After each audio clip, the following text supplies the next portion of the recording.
음식 이야기.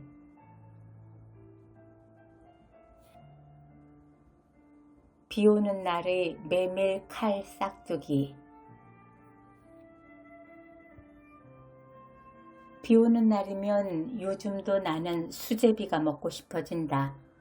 그건 아마 어린 날의 메밀 칼 싹두기와 관계가 있을 것이다.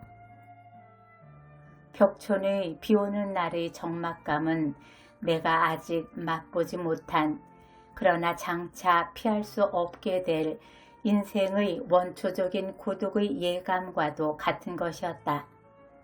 사랑채 툇마루에 오독하니 앉아있으면 비에 젖어가고 있는 허허 벌판과 큰 나무들과 나직한 동상과 몇 채 안 되는 초가지분과 불어나고 있는 개울물이 한눈에 들어왔다. 그럴 때면 대식구 속에서 귀염받는 어린 것이었음에도 불구하고 핑계만 있으면 울어버리고 싶게 청승스러워지곤 했다. 그런 날은 아마 나뿐 아니라 식구들이 제각기 다들 까닭없이 위로받고 싶어지는 날이 아니었을까? 할머니나 엄마 아니면 작은 엄마 중 누가 먼저랄 것도 없이 칼 싹두기나 해먹을까 하는 소리가 나왔다. 우리 집에서 칼 싹두기 하면 그건 의례 메밀로 하는 걸로 되어 있었다. 밀가루로 하는 칼국수보다 면발이 넓고 두툼하고 짧아서 국수보다는 수제비에 가까웠다. 그건 아마 꼭 그렇게 해야 된다는 조리법이 있는 게 아니라 메밀가루가 밀가루보다 덜 차지기 때문에 저절로 그리 되었을 것이다. 마을에서 메밀밭을 따로 본 기억은 없다. 물이 풍부하고 벌이 넓어서 논농사가 주였고 밭농사는 자급자족 할 수 있는 텃밭 정도였다. 텃밭에서도 이효석이 소금을 뿌려 놓은 것 같다고 절묘하게 표현한 메밀꽃을 본 기억이 없으니 아마 텃밭 머리에서 뒷동산으로 올라가는 척박한 둔덕 같은 데다 베개 속이나 별식용으로 조금 심었을 것이다. 메밀가루도 밀가루도 집에서 맷돌에 갈아 채로 친 거였으니까 요새 우리가 먹는 것보다 훨씬 거칠고 빛깔도 희지 않았다. 그 중에도 메밀은 더 누렇고 거뭇거뭇한 티도 많았다. 그걸 적당히 반죽해 다듬이 빵망이로 안반에다 밀어서 칼로 썩둑썩둑 썰어서 맹물에 삶아 약간 걸쭉해진 그 국물과 함께 한 대접씩 퍼 담는 것으로 요리 끝이었다. 간은 반죽할 때 하는지 삶은 물에다 소금을 치는지 잘 모르겠다. 따로 양념장을 곁들이지 않고 꾸미를 얹지도 않았다. 부드럽고 따뜻하고 무던하고 구수한 메밀의 순수 그 자체였다. 또한 그때만 해도 한 가족끼리도 아래 위 서열에 따라 음식 층하가 없을 수 없는 시대였지만 메밀칼 싹두기만은 완벽하게 평등했다. 할아버지 상에 올릴 칼 싹두기라고 해서 특별한 꾸미를 얻는 일도 없었지만 양까지도 어른아이 할 것 없이 막대접으로 한 대접씩 평등했다. 한 대접으로는 출출할 장정이나 모습은 찬밥을 더 얹어 먹으면 될 것이고 한 대접이 벅찬 아이는 배를 두들겨가며 과식을 하게 될 것이나 금방 소화가 되어 얹히는 일이 없었다. 땀 흘려 그걸 한 그릇 먹고 나면 뱃속뿐 아니라 마음속까지 훈훈하고 따뜻해지면서 좀 전의 고적감은 눈 녹듯이 사라지고 이렇게 화목한 집에서 태어나길 참 잘했다는 기쁨인지 감사인지 모를 충만감이 왔다. 칼 싹두기의 소박한 맛에는 이렇듯 각기 외로움 타는 식구들을 한 식구로 어우르고 위로하는 신기한 힘이 있었다. 꽁 대신 닭이라고. 요새도 비 오는 날이면 밀가루 수제비라도 먹고 싶어진다지만 같이 먹을 사람이 없으면 수제비를 뜨지 않는다. 나는 단지 내 입맛만을 위한 요리도 즐겨하는 편인데 수제비만은 혼자 먹으려고 하질 않는다. 내가 잊지 못하는 건 메밀의 맛보다 화해와 위안의 맛이 더 크기 때문일 것이다. 근래에 기적처럼 메밀 칼 싹두기를 먹어본 적이 있다. 조각가이자 미식가로도 소문난 이영학 씨 댁에서였는데 끓는 물에 삶아 건진 칼국수를 찬물에 재빠르게 헹구어 일식집에서 메밀국수 국물로 나오는 것과 비슷한 양념 국물에 찍어 먹으라는 것이었다. 칼국수와 소바를 짬뽕에 놓은 것 같아 그닥 맛있을 것 같지 않았는데 맛을 보니 기가 막혔다. 양념 국물 때문이 아니라 국수 자체가 그렇게 깊고 편안하고 감칠맛이 있었다. 칼국수와도 파는 소바와도 닮지 않은 이 맛은 무엇일까? 그 맛 속에는 나를 끌어당기는 특별한 무엇인가가 있었다. 아니나 다를까 그건 메밀가루로 만든 국수였고 만드는 방법도 큰 도마에다 밀어서 칼로 썬 옛날 우리 집에서와 같은 수제였다. 다만 메밀가루가 정제된 고운 것이어서 옛날의 칼 싹두기보다 훨씬 하얘졌을 뿐이었다. 그러면 그렇지. 옛날 맛에 대해 치사할 정도로 집요한 내 입맛에 나는 속으로 실소를 금치 못했다. 한 식탁에서 그것을 맛본 딴 손님들도 다들 그것을 맛있다고 했지만 나하고는 달랐다. 나의 찬탄은 거의 감동 수준이었다. 나는 그 메밀 칼국수를 한번 맛본 걸로는 성이 차지를 않아 한 번 더 초대해 주길 간청해서 실컷 먹어보았다. 이 글을 쓰기 위해 그댁에 전화를 걸어 그 재료를 어디서 구했는지 알아보았는데 농협에서 산 봉평 메밀가루에 약간의 밀가루를 첨가한 거라고 했다. 생일날의 수수팥떡. 계집애는 10살 될 때까지 생일날 수수팥떡을 해줘야 된다는 건 우리의 민속인지 또는 우리 집안에서만 내려오는 가풍인지 그건 잘 모르겠다. 말은 10살까지라 해놓고 초등학교 졸업할 때까지, 그러니까 14살까지도 생일날은 미역국과 함께 수수팥떡을 먹지 않으면 안 되었다. 먹지 않으면 안 되었다는 것은 즐겨 먹지는 않았다는 소리다.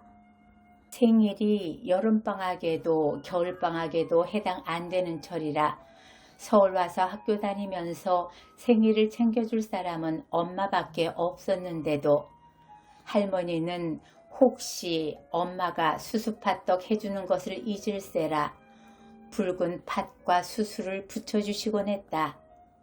시골서 할머니가 손수 생일을 챙겨주실 때도 행여 수수팥떡을 빠뜨리면 큰일 날 것처럼 정성을 기울이는 할머니의 태도에는 어딘지 주술적인 데가 있었다. 오빠에게도 안 해주는 나에게만 쏟는 그런 정성이 막연히 기분 나빴다. 집안 어른 중에도 특히 할머니는 모든 귀하고 맛난 음식은 아들 손자 우선으로 챙기셨는데 수수팥떡만은 예외인 것이 아무래도 수상쩍었다. 민족이나 마을 공동체에는 의례 전해 내려오는 설화가 있고 그게 현재를 사는 사람들의 생활이나 사고방식에 은근한 영향을 미치는 것처럼 개인에게도 한두 가지의 그런 전설은 있는 법이다. 내 기억에는 없는데 나를 기르면서 지켜봐준 어른들이 유별나게 반복해서 증언하는 걸 듣게 되면 상상력이 발동해 기억하는 사실보다도 더 생생하게 떠오르는 장면이 있게 된다. 할머니나 고모한테 업혀 다녔을 때라고 하니까 도저히 기억이 믿을 수 없는 유아기일 것이다. 나는 저녁 노을만 보면 무서워서 어른 등에다 얼굴을 파묻고 불에 댄 듯이 울었다고 한다. 나는 이런 나의 전설에다 살을 붙여 그때 그 어린 것한테는 피투성이가 되어 내에 던져진 이 세상에 대한 공포감이 아직 남아있었을 거라고 짐작하곤 했다. 전설시대 이후 내 기억이 미치는 어릴 적 우리 마을의 노을은 무시무시하게 낭자한 핏빛이었다. 특히 노을진 들판 반머리에서 건들대는 피딱지 빛깔의 껑충한 수수이삭을 바라보면 까닭이 없이 오히려 더 절절한 전생의 서름 같은 게 복받치곤 했다. 겨울이나 봄, 여름에도 저녁 노을이 유난스럽게 붉은 날은 있었으련만 내 기억 속의 저녁 노을은 꼭 피딱지 빛깔의 수수 이삭하고 같이 떠오른다.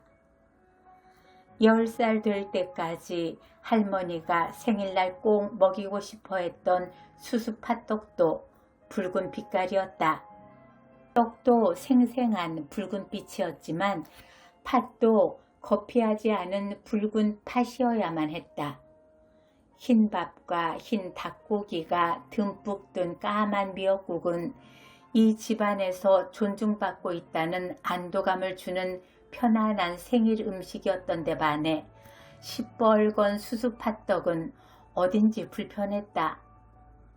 오빠는 고기를 아주 안 먹는 것도 아니면서 집에서 기르던 닭이나 돼지를 잡아 만든 음식은 입에 대기를 꺼려했다.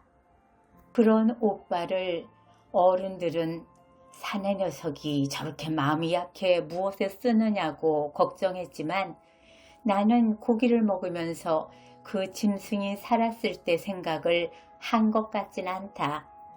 근데 왜 수수팥떡을 보면 핏빛처럼 붉은 저녁 노을과 함께 수수의 근본이 떠올랐을까?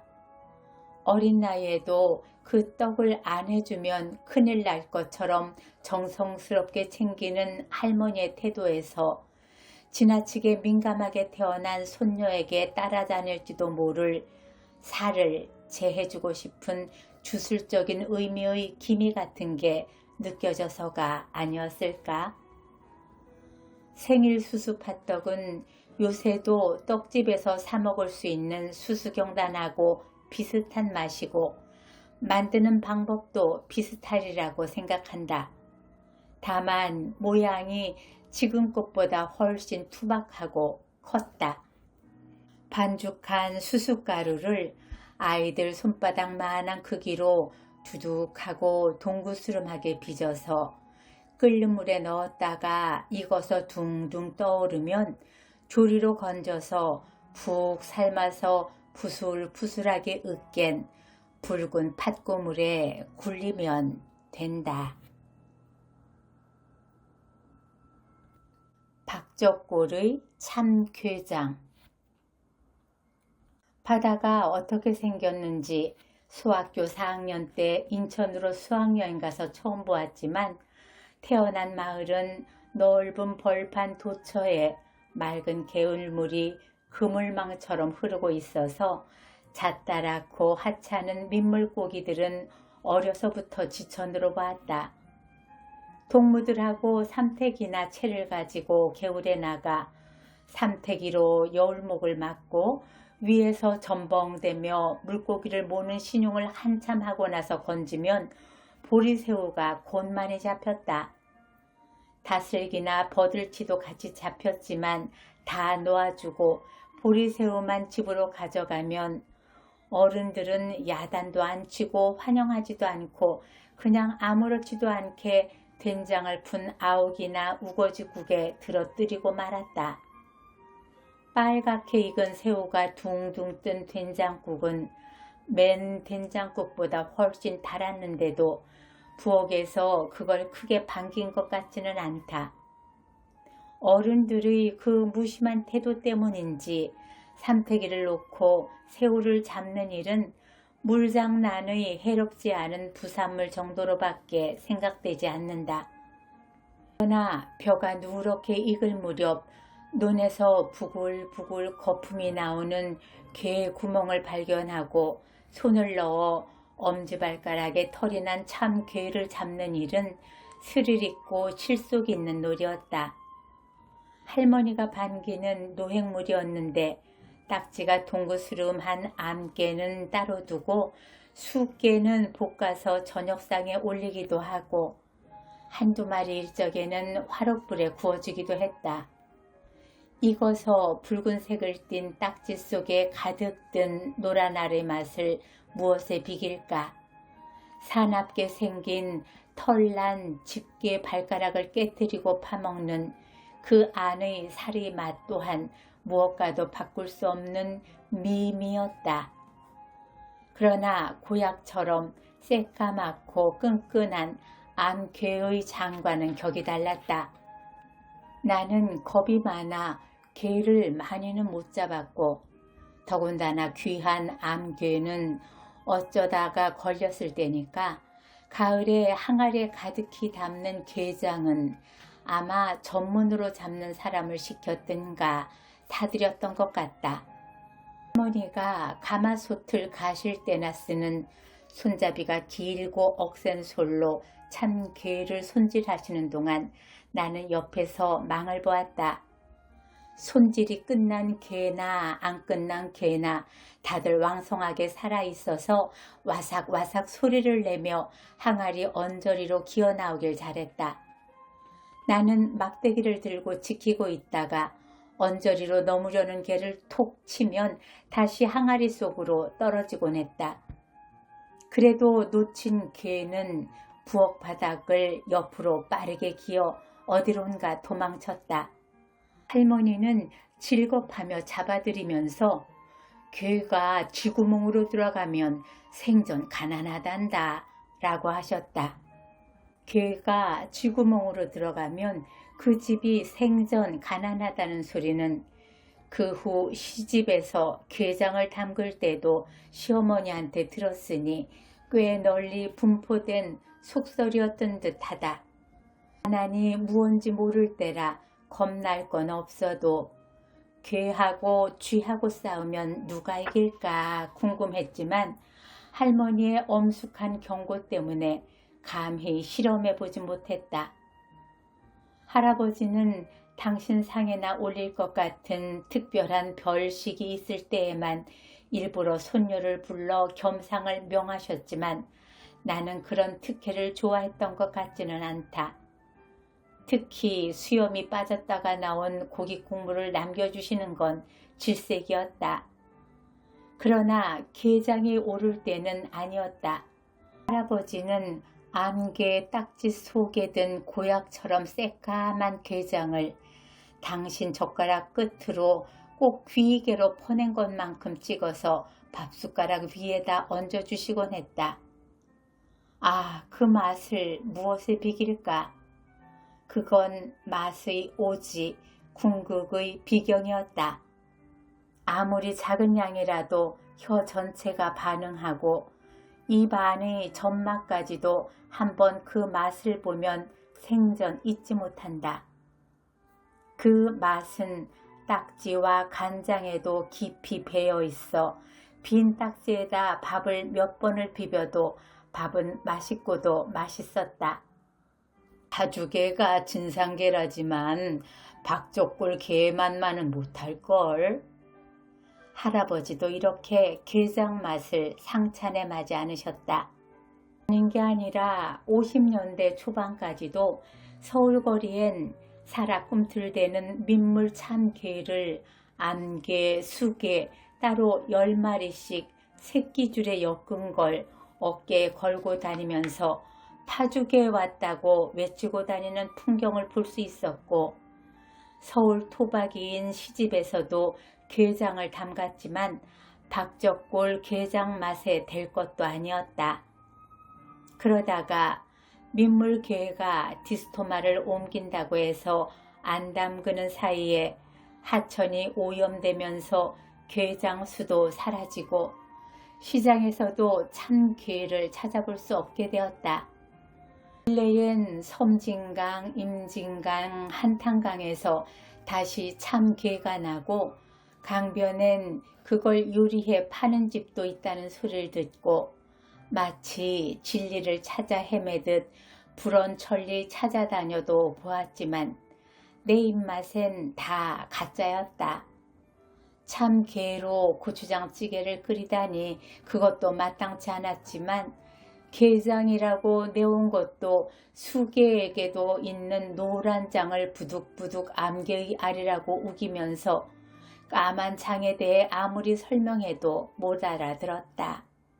그 옛날의 까만 장은 암개의 알이었을까, 내장이었을까? 박적골 개한테만 있는 특별한 거였을까? 강된장과 호박잎쌈. 애호박이 가장 잘 열리고 또 예쁠 때는 처서지나 찬바람 날 무렵이다. 나는 왜 못생긴 여자를 호박 같다고 하는지 잘 이해가 안 간다. 반들반들 윤기가 나고 허리가 잘록한 애호박을 보면 뭐 해먹겠다는 예정 없이도 무조건 사고 본다. 또 길 가다가 남의 집 담장이나 울타리를 타고 올라간 호박 덩굴 사이에서 동그란 토종 애호박을 발견하면 도심까지 동해 괜히 주위를 두리번거리게 된다. 호박잎이 가장 부드럽고 맛있을 때도 바로 찬바람 날 무렵이다. 예전 같으면 곧 김장밭을 갈기 위해 걷어버리기 전의 호박잎이다. 그러나 여름이라도 연하고 어린 호박잎을 골라서 딸 수만 있으면 된다. 싱싱한 호박잎을 잎맥의 까실한 줄기를 벗기고 깨끗이 씻어서 뜸들 무렵의 밥 위에 얹어 부드럽고 말랑하게 쪄내는 한편 뚝배기에 강된장을 지진다. 된장이 맛있어야 된다. 된장을 뚝 떠다가 거르지 말고 그대로 뚝배기에 넣고 참기름 한 방울 떨어뜨리고 마늘 다진 것, 대파 숭덩숭덩 썬 것과 함께 고루 버무리고 나서 쌀뜨물 받아 붓고 보글보글 끓이다가 풋고추 썬 것을 거의 된장과 같은 양으로 듬뿍 넣고 또 한 소끔 끓이면 되직해진다. 다만 예전보다 간사스러워진 혀끝을 위해 된장을 양념할 때 며칠을 좀 부숴 넣어도 좋고 호박잎을 밥솥 대신 찜통에다 쪄도 상관없다. 쌈 싸먹는 강된장은 슴슴하고도 되직해야 하기 때문에 집된장이 좀 짠 듯하면 양파와 표고버섯을 잘게 썰어 넣으면 되직해지면서도 맛이 더 좋아지지만 이 강된장에서 가장 중요한 건 풋고추이다. 풋고추의 독특한 향기는 강하되 매운맛은 너무 독하지도 밍밍하지도 않은 생으로 아작 깨물고 싶게 싱싱한 풋고추를 된장 반, 풋고추 반이 되도록 넣어야 한다. 새로 지은 밥을 강된장과 함께 부드럽게 찐 호박잎에 싸 먹으면 밥이 마냥 들어간다. 그리고 마침내 그리움이 끝에 도달한 것처럼 흐뭇하고 나른해진다. 그까짓 맛이라는 것, 고작 혀끝에 불과한 것이 이리도 집요한 그리움을 지니고 있을 줄이야. 그 맛은 반세기 넘어 전의 고향의 소박한 밥상뿐 아니라 뭐든지 덩굴 달린 것들은 길을 쓰고 기어 올라가던 울타리와 텃밭과 장독대뿐만 아니라 마침내 고향에 당도했을 때의 피곤한 안도감까지를 선연하게 떠오르게 만든다. 뿐만 아니라 분수에 넘치게 비싼 음식이나 보기만 해도 뱃살이 오를 것이 걱정스럽게 기름진 양식으로 외식을 하고 나서 비위도 들뜨고 오장육부도 자리를 못 잡아 불편할 때 이걸로 입가심을 하면 비위와 속이 편안하게 제자리로 돌아온다. 나 너무 단순 소박하고 볼품이 없기 때문에 이걸로 손님 대접을 한 적은 없다. 이건 딴 음식하고 같이 내놓을 성질의 음식이 아니다.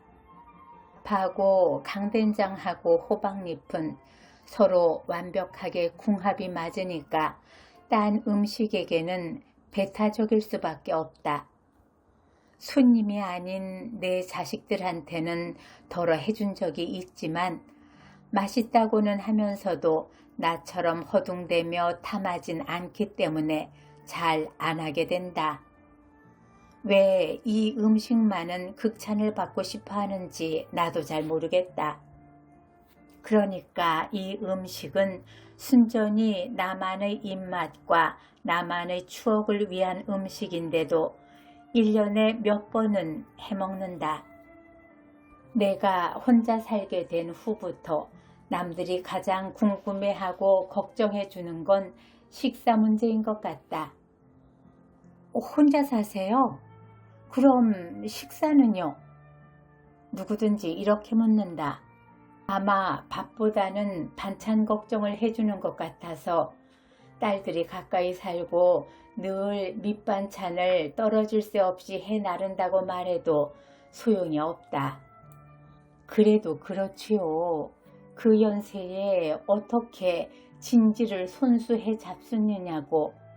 상대방의 동정심은 수그러질 줄 모른다. 나는 조금 화가 나서 아니 내가 글도 쓰는데 그까짓 밥을 왜 못해 먹느냐고 짜증을 내고 만다. 밥하고 반찬하는 건 손에 익으면 쉬워지지만 글 쓰는 일은 생전해도 숙련이 안 되기 때문이다. 내 입엔 내 손맛이 가장 잘 맞는다. 행사나 모임이 겹쳐 내리 며칠을 외식만 할 적이면 마치 과로할 때 휴식을 갈망하듯이 어서 집에 가서 구수하고 간소한 식사를 하고 싶어진다.